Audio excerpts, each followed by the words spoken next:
그런데 이제 제가 젊었을 때 한동안 그 온누리교회 하용조 목사님이나 사랑의 교회 옥하는 목사님의 그 제자 훈련 목회에 대해서 크게 그 감동을 받고 그 목회가 미래 목회의 희망이다 생각하고 그분들이 하는 세미나라는 세미나는 수년 동안 다 참석했던 적이 있어요. 근데 옥하는 목사님이 한번 그런 말을 하더라고요. 목사 중에서 최상급은 어떤 사람이 제일 상급의 목회를 하는 걸까? 꼭 있어야 되는 목사, 꼭 없으면 안 되는 목사. 이 목회는요 상급은 아니래요. 그분이 하는 얘기가 참 일리가 있었어요. 진짜 최상급의 목회를 한 목사, 진짜 잘한 목사는 있으나마나 한 목사래요. 한번 잘 생각해 보세요. 있으나마나 한 목사. 근데 그런 목회는 쉽지 않아요. 교인들을 완벽하게 제자 훈련시켜서 그 목사님이 없어도 다 성숙해서 예배, 기도, 섬김, 봉사 이런 게 아무런 지장 없이 교회가 활력을 줄 수 있을 만큼 그런 훈련된 목사예요. 그래서 목사로 하여금 교회 안에만 머물러 있지 않고 그 사역의 지평을 빨리 해외까지 막 쏴 돌아다녀도 아무런 교회 목회에 흔들림이 없을 정도의 목회, 있으나마나 한 목사, 이게 진짜 최고수의 목사다 이런 말을 하더라고요. 일리가 있죠. 저도 그런 목회를 했으면 좋겠어요. 그래서 없으면 텅 빈 것 같아요. 이거보다 더 좋은 칭찬은 없어도 잘 돌아갑니다.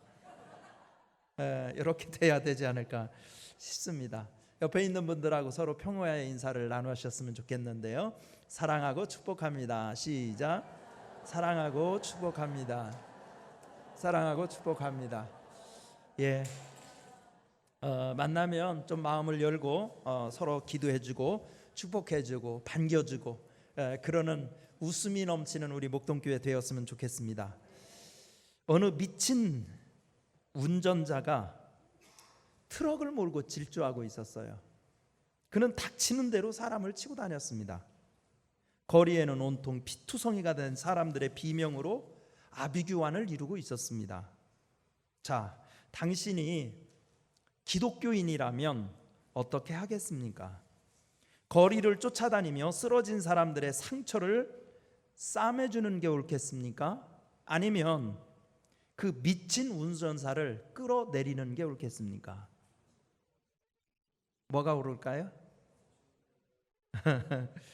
이 말은요 2차 대전 당시에 히틀러에게 항거를 하다가 종전을 앞둔 얼마 앞둔 시점에서 처형당한 독일의 본회퍼 목사님이라는 분 계세요. 정말 많은 분들이 존경하는 대단한 분이죠. 본회퍼. 이 본회퍼 목사님은 원래 독일 태생의 분인데 2차 대전이 일어나기 전에 미국 뉴욕에 가면 유니온 신학교라는 명문 신학교가 있어요. 거기에서 세계에서 아주 촉망받는 아주 천재적인 신학자라고 인정을 받는 그 유니온 신학교 교수였었거든요. 근데 히틀러가 폴란드 침공하면서 2차 대전 일으키니까 그 사람은 그 교수직을 버리고 자기 고국으로 돌아갔어요. 독일로. 그래서 당시 미국에 있는 많은 사람들이 막 뜯어 말렸죠. 너 같은 그런 인재는 남아 있어서 할 일이 따로 있다. 네가 독일 돌아가서 항거운동하면 죽는 거 뻔할 텐데 왜 가냐. 그렇게 뜯어 말렸는데도 이제 이 본회포 목사님은 독일로 돌아가서 여러 가지 항거운동을 하죠. 히틀러에 대해서. 심지어 히틀러 암살 모의하는데도 가담을 할 정도로 그렇게 적극적인 그 항거운동을 하다 나중에 게스타포에 체포돼 가지고 나중에 처형당한 분이 이 히틀러 본회퍼 목사님이십니다. 히틀러는 자신을 미친 비유사의 운전사에 비유하며 항거하는 이 본회퍼 목사님을 그냥 둘 리가 없습니다. 그래서 그를 투옥시키고요. 그리고 처형을 마침내 당하게 되는데 이 본회퍼 목사님이 처형당하기 전에 꿈을 꿨대요. 근데 꿈을 꿨는데 보네포 목사님이 천국문 앞에 다다랐고요, 영원한 재판장이신 예수님 앞에서 사람들이 다 신문을 받고 있더래요. 근데 신문을 받고 있는데 자기 앞에서 히틀러가 신문을 받고 있더라는 겁니다. 보네포 목사님 앞에서. 그런데 히틀러가 예수님 앞에서 이렇게 항변을 하더래요. 저는 죽어서 이런 세계가 있는 줄 몰랐습니다. 누구도 나에게 이런 사실을 전해주지 않았습니다. 라고 자기는 억울하다고 항변하는 그런 환상, 꿈을 보다가 깼습니다. 환상에서 깬, 꿈에서 깬 보네포 목사님은 그를 끌어내리려고만 했지 구원의 복음을 전하려고 하는데 열심내지 못했음을 후회했다고 합니다. 우리가 이 시대에 기독교인으로 산다는 것은 무엇일까에 대해서 생각해 보게 됩니다. 역사의식과 냉철한 비판의식을 가지고 정직한 양심으로 사회정의 실현에 기여하는 삶도 필요합니다. 세상을 섬기고 가난하고 소외된 이웃에게 주님의 사랑과 긍휼을 전하는 이 나눔의 사역도 무시할 수 없습니다. 그러나 그것은 기독교인의 본질적인 사명이라고 할 수는 없습니다. 무엇보다도 원초적이고 핵심적인 기독교인의 삶의 본질이 있습니다.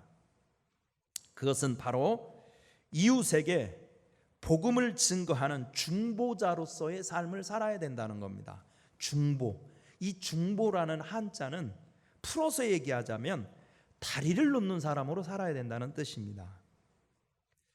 사도 바울은 그의 사랑하는 제자 디모데, 우리가 읽은 성경이 디모데서잖아요. 그러니까 바울이 제자 디모데에게 쓴 편지, 그래서 이 성경의 이름이 디모데서예요. 근데 이 디모데, 정말 사도 바울이 아들과 같이 아낀 제자가 디모데입니다. 근데 이 디모데는 이 디모데에게 자기의 모든 목회의 비밀을 전수하고 싶어 했습니다. 신방, 설교, 교육, 행정, 삼남, 목회자가 해야 될 일은 정말 부지기수입니다. 그러나 그 모든 일보다 우선 해야 하는 일은 무엇보다도 중보하는 일, 즉 세상에 다리를 놓는 사람으로 살아야 한다고 설명하고 있습니다. 이 성경의 가르침은 우리에게도 적용이 됩니다. 우리가 세상과 다리를 놓는 사람으로 살 때 이 땅에 하나님의 나라는 더 빨리 이루어지게 된다는 겁니다. 하나님은 세상을 사랑하시고 모든 사람을 구원하기를 원하셨습니다. 그 구원의 역사도 우리의 영원한 중보자이신 예수님이 다리를 놓아서 가능하게 된 것이라는 것입니다. 그렇기에 우리들도 예수님의 이 중보적인 삶을 따라서 세상에 다리 놓는 사람이 되어야 된다는 거예요. 세상이 험할수록, 세상이 험난할수록 하나님의 은혜의 다리를 놓고 구원의 다리를 놓고 축복의 다리를 놓는 사람으로 살 수 있어야 한다는 것입니다. 자, 그렇다면 어떻게 우리가 다리 놓는 사람으로 살 수 있을까요? 오늘 본문을 통해서 몇 가지로 찾아보겠습니다. 첫째는 우리가 중보자로서의 삶을 살려면 기도하라는 겁니다. 기도처럼 중요한 다리 놓는, 다리 공사하는 게 없다는 거예요. 1절 2절 한번 같이 읽어보겠습니다. 시작. 그러므로 내가 첫째로 권하노니 모든 사람을 위하여 간구와 기도와 도고와 감사를 하되 임금들과 높은 지위에 있는 모든 사람을 위하여 하라. 이는 우리가 모든 경건과 단정함으로 고요하고 평안한 생활을 하려 함이니라. 아멘. 오늘 본문에서 성경은 우리에게 가르치고 있어요. 어떻게 다리를 놓을 거냐는 겁니다. 어떻게 중보자로서 살 수 있냐는 것입니다. 그것은 예수님이 하신 모습에 본을 보이고 있어요. 기도하는 거라는 거예요.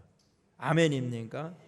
우리가 세상에 구원받지 못한 사람들을 위하여 끊임없이 하나님 앞에 기도하면 그 기도를 통해서 놀라운 영적인 교각이 세워지게 되어서 마침내 그들도 하나님의 구원과 은혜를 체험할 수 있게 된다는 겁니다. 그러니까 우리는 기도하는 일을 게을리해서도 안 되고 하다가 포기해서도 안 되는 거예요.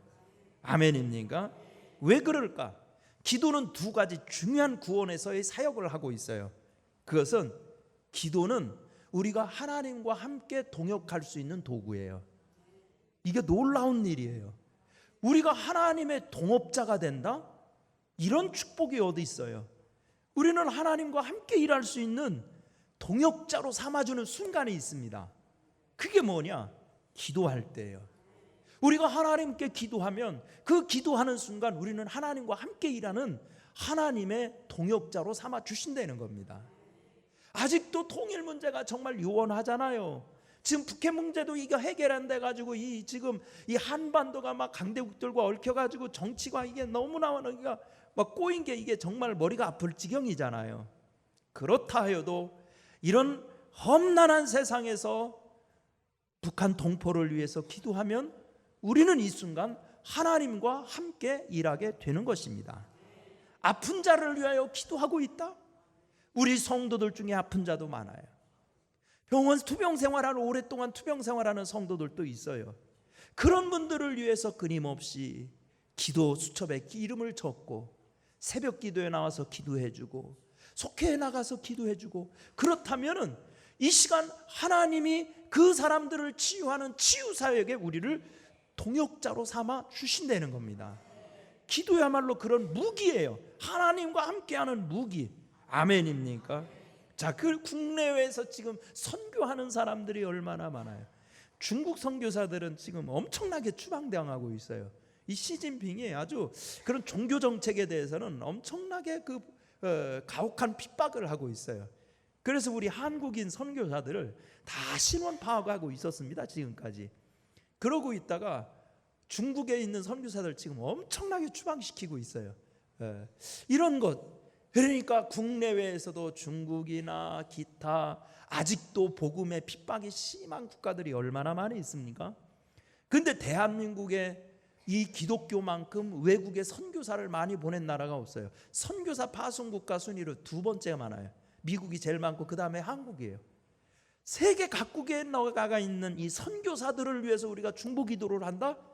그러면 그 순간 우리도 세계 각국에 하나님이 들어가시는 그 놀라운 그 사역의 현장에 우리도 동역하는 거라는 거예요. 중보기도가 왜 중요하냐? 하나님과 동역하는 거예요. 두 번째 중보기도가 중요한 이유는 그것은요, 하나님의 다리 놓는 영적인 힘이 있다는 것입니다. 여러분, 아브라함이 조카 롯을 위해서 중보기도 하잖아요. 롯이 기도한 거 아닙니다. 소돔성에 사는 롯이 기도했나요? 아니에요. 롯은 멋 모르고 그냥 그 패역한 도시 소돔성에서 섞여 살았어요. 근데 천사가 창세기 18장에 보면 천사 대접하다 아브라함이 만나잖아요. 근데 소식 전해준다고요. 소돔성 심판하러 간다고. 깜짝 놀라가지고 아브라함이 중보기도하기 시작하잖아요. 하나님 아버지, 하나님 그 성에 의인 50명이 있다면 같이 죽이시겠습니까? 45명이 있다면 같이 죽이시겠습니까? 40명이 있다면 같이 죽이시겠습니까? 이 중보기도 하지요. 근데 이 아브라함의 중보기도는 롯의 가정을 구원하는 놀라운 영적인 힘을 발휘했어요. 아멘입니까? 여러분, 기도를 무시하지 마십시오. 기도는 하나님의 구원하는 힘이 있다는 것입니다. 모세의 여러분 중보기도 보세요. 창세기 32장 같은데, 출애굽기 32장 33장에 모세의 중보기도 나오잖아요. 시내산에 올라가 십계명 받고 산 밑으로 내려왔더니 모세 죽은 줄 알고 백성들이 우리 하나님 섬기자고 금송아지를 만들어 놓고 애굽에서 한 모양을 똑같이 흉내내고 있었어요. 우상숭배죠, 명백하게. 너무나 깜짝 놀라지요. 하나님이 분노하셔서 이스라엘 백성들 싹 다 진멸하고 내가 새로운 민족을 세워서 하나님의 구원 역사를 이루게 하겠다. 모세한테 그런다고요. 그러자 모세는 하나님 앞에 나가서 그러죠. 하나님의 생명책에서 내 이름이 지워지는 한이 있더라도 이 백성은 용서해 주셔야 됩니다. 이렇게 하나님께 중보 기도할 때 하나님께서 그 백성을 용서하시는 놀라운 영적인 힘이 일어나더라는 겁니다. 다리를 놓는 방법, 첫 번째 우리가 어떻게 해야 된다고요? 제일 먼저 우선해야 될 게 기도하는 거예요. 중보기도 하는 거예요. 가족 중에 아직도 믿지 않는 사람이 있으면요, 충분히 기도해야 돼요. 그를 위해서 포기하지 말고 기도해야 됩니다. 아멘입니까? 그러면 하나님이 살리십니다. 우리 기독교 역사에서 위대한 신학자, 그래서 사도 바울 이후에 기독교의 이 복음을 가장 철학적인 체계로 정리한 사람이라면 어거스틴을 꼽을 수 있죠. 우리 성 어거스틴은 이 서로마 멸망 그 후반기에 살았던 사람으로서 당시 로마 제국 내에서는 가장 뛰어난 석학 중에 한 사람이었어요. 우리 사회에서도 그 이어령 박사 같은 사람이 나중에 예수 믿었다고 막 소문난 적이 있죠. 그 정도로 로마 제국 내에서는 지성인으로 그 명성이 난리던 사람이었었어요, 어거스틴이. 근데 그 사람이 회개한 사건이 그렇게 중요한 역사를 일으켰었어요. 근데 이 어거스틴도 정말 믿음의 가정에, 어머니의 그 좋은 믿음의 가정에 태어났음에도 불구하고 이 사람은 믿음 밖으로 너무나 배회했던 사람입니다.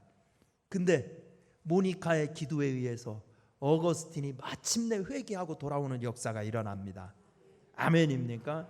중보기도 할 수 있기를 바랍니다. 그래서 우리 목동교회는 다리 놓는 사람들이어야 됩니다.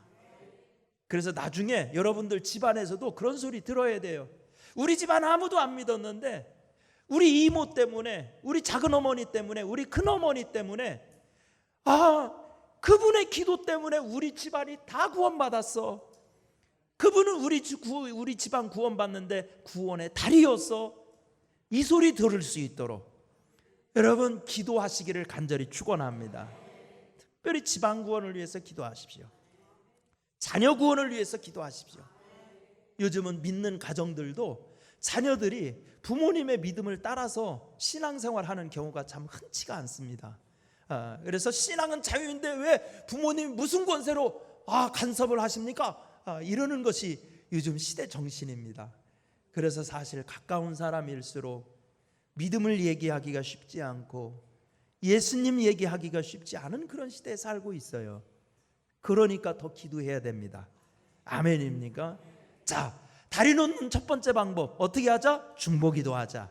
두 번째 다리 놓는 방법은 뭐냐? 우리는 전도함으로써 다리를 놓을 수 있다는 것입니다. 뭐함으로? 전도함으로. 4절과 7절 읽어보겠습니다. 4절과 7절 시작. 하나님은 모든 사람이 구원을 받으며 진리를 아는데 이르시기를 원하느니라. 아멘. 7절 시작. 이를 위하여 내가 전파하는 자와 사도로 세움을 입은 것은 참말이요 거짓말이 아니니 믿음과 진리 안에서 내가 이방인의 스승이 되어노라. 아멘. 하나님은요 세상 모든 사람이 구원받기를 원하신다는 거예요. 우리 이게 감리교회 아주 중요한 교리 중에 하나예요. 그래서 이거를 만민구원설이라고 우리 신학에서는 요약해서 얘기하죠. 장로교는 어떻게 얘기하냐면 우리 다 개신교 한 가족이지만 장로교는 칼비니즘의 영향을 받아가지고 좀 다르게 얘기하죠. 어떤 사람을 구원받나요? 그 사람들은 하나님이 예정하신 사람만 구원받게 되어 있다. 이게 이제 칼빈의 예정설의 요약이라고 얘기할 수 있어요. 근데 오늘 우리가 읽은 디모데전서 2장 4절 말씀, 우리는 그 말씀이 더 중요하다고 생각해요. 하나님은 세상 모든 사람이 구원받기를 원하신대요. 아멘입니까? 이게 하나님의 뜻이에요. 근데 세상 모든 사람이 구원받는데 그 구원의 방법은 어떻게 이루어지냐는 겁니다. 7절에서 바울이 그렇게 설명하고 있어요. 하나님의 그 위대한 사랑도 전파하는 사람을 통해서 이루어진다는 거예요. 그래서 사도 바울이 자기의 자신에 대해서 규정을 하고 있어요. 나는 누구냐? 나는 누구냐? 나는 하나님이 세상 모든 사람들을 구원하라고 그들에게 복음을 전파하는 자로 사도로 세운 사람입니다. 그러니까 나는 밥 먹고 해야 될 일이 뭐냐? 하나님의 마음을 전하는 거예요. 세상 사람들한테, 구원받지 못한 사람들한테 하나님의 소원이에요. 당신이 구원받는 것은 예수님의 소원이에요. 이걸 전파하도록 부름을 받았다는 거예요. 이건 내 뜻이 아니라는 거예요. 목사가 교인 늘리기 위해서 하는 얘기가 아닙니다. 여러분, 당신이 구원받기를 원하는 것은 하나님이 당신을 사랑하시고 당신을 하나님 백성 삼고 싶어 하신대요. 하나님 자녀 삼고 싶어 하신대요. 그래서 내가 지금 당신에게 예수님의 구원의 복음을 증거하는 것입니다. 이렇게 자기 자신에 대해서 규정하고 있어요. 자, 세상에 다리를 놓는 방법, 그것은 복음을 전파해야 한다는 겁니다. 그러면 세상에 영적인 다리가 놓여지게 된다는 것입니다. 자, 그래서 우리가 로마서 10장 14절 15절 말씀 보세요. 아주 이 구원의 이치를 참 잘 설명하고 있어요. 그런즉 저희가 믿지 아니하는 이를 어찌 부르리요? 듣지 못한 이를 어찌 믿으리요? 맞지요? 복음을 듣지 못했는데 어떻게 믿어요? 그렇죠? 듣지 못한 이를 어찌 믿으리요? 전파하는 자가 없이 어찌 들으리요? 보내심을 받지 아니하였으면 어찌 전파하리요? 기록된 바 아름답도다 좋은 소식을 전하는 자들의 발이여함과 같으니라. 그러니까 이 구원의 이치라는 것, 세상 영혼의 다리를 논다는 것은 이 험한 세상에 구원의 다리를 놓는 방법의 이치를 따져보면 먼저 전파하는 일이 선행될 때 듣는 사람도 있고, 듣는 사람 가운데 믿음도 생기고, 믿음이 생기면 주님 앞에 나오게 되어 있고, 이게 이치가 그렇게 되어 있다는 거예요.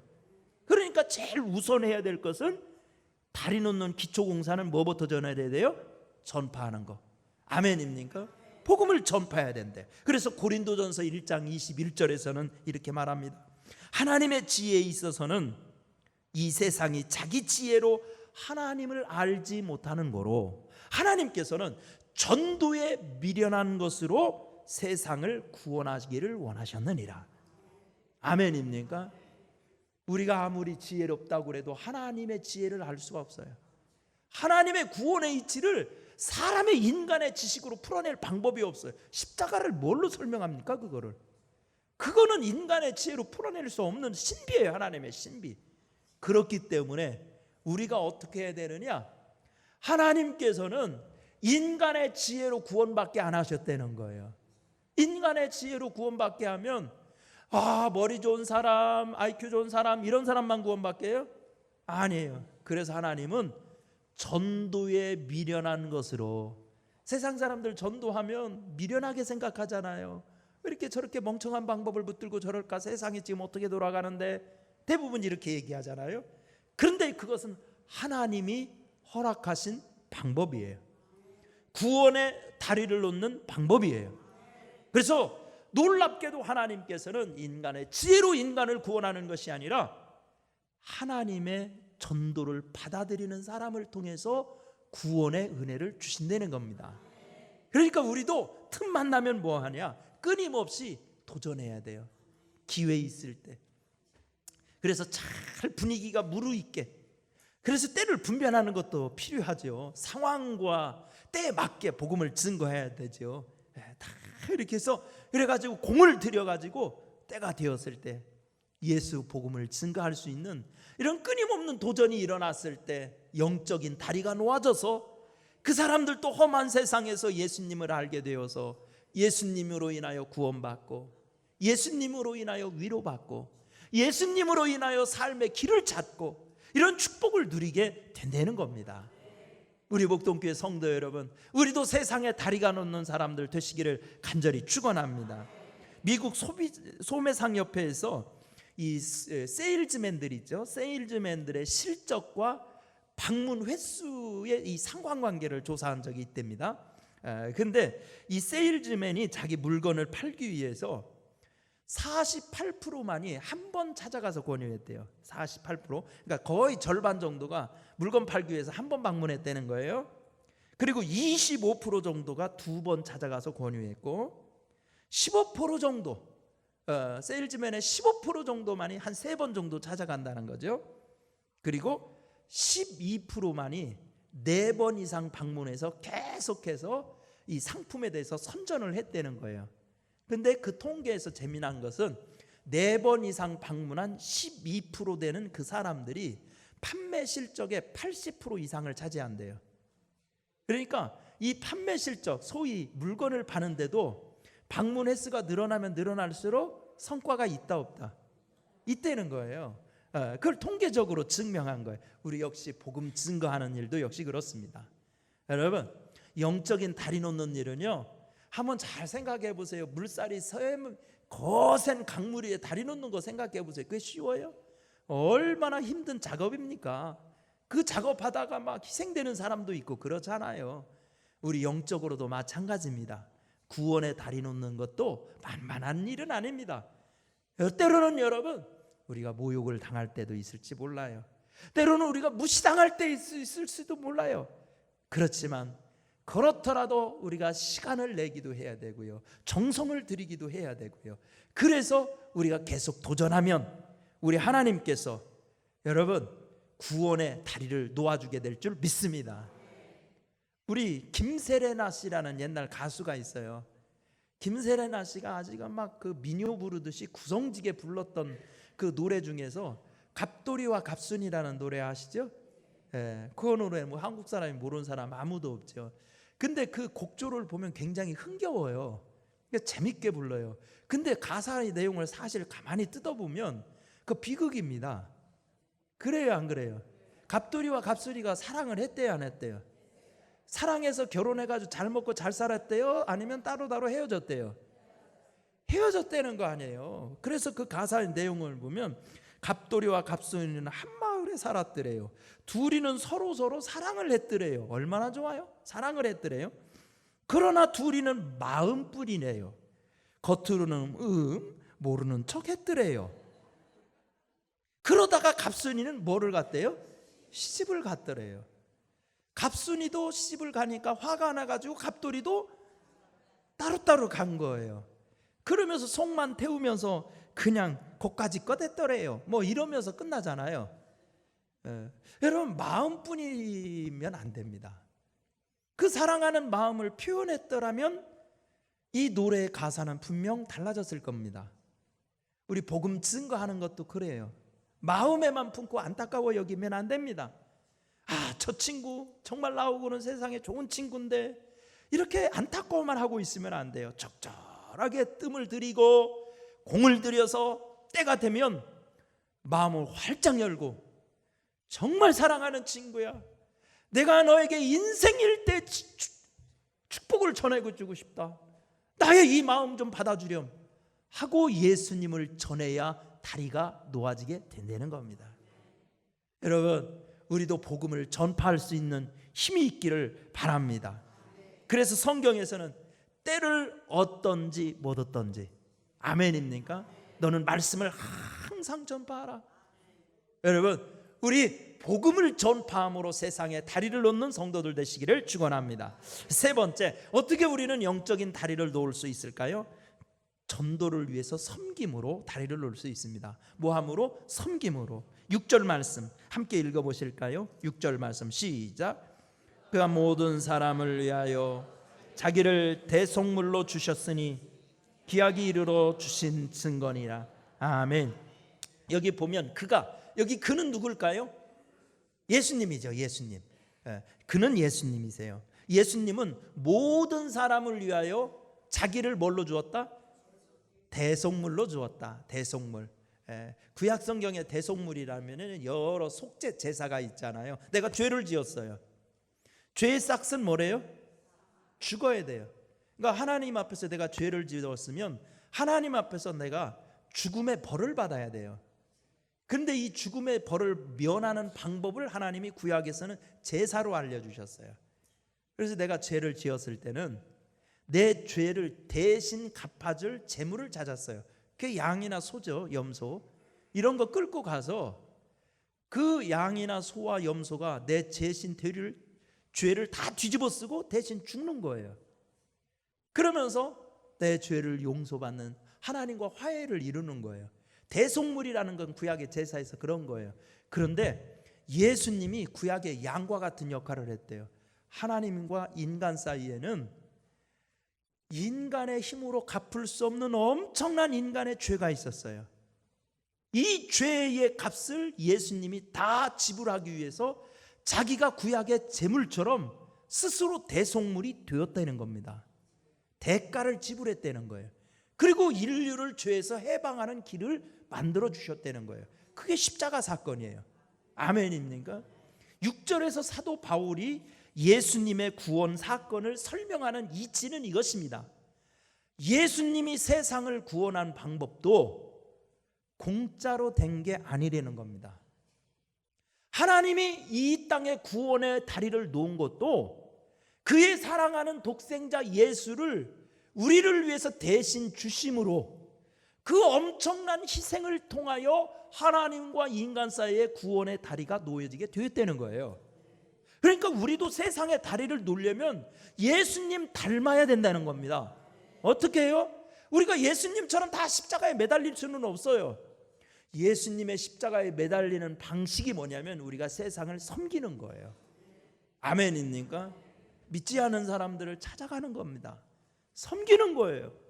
그래서 그들에게 예수님이 사랑을 베풀었듯이 우리들도 그 주님의 사랑에 깊이 빠져서 그 십자가의 능력에 사로잡혀서 믿지 않는 사람들에게 이 놀라운 은혜를 증거하고 섬김의 손을 펼칠 때 그들에게 보이지 않는 영적인 다리가 놓여져서 험한 세상에서 그들도 하나님 아버지를 알게 되고 예수 그리스도를 영접하게 되어서 구원의 은혜를 누리게 된다는 것입니다.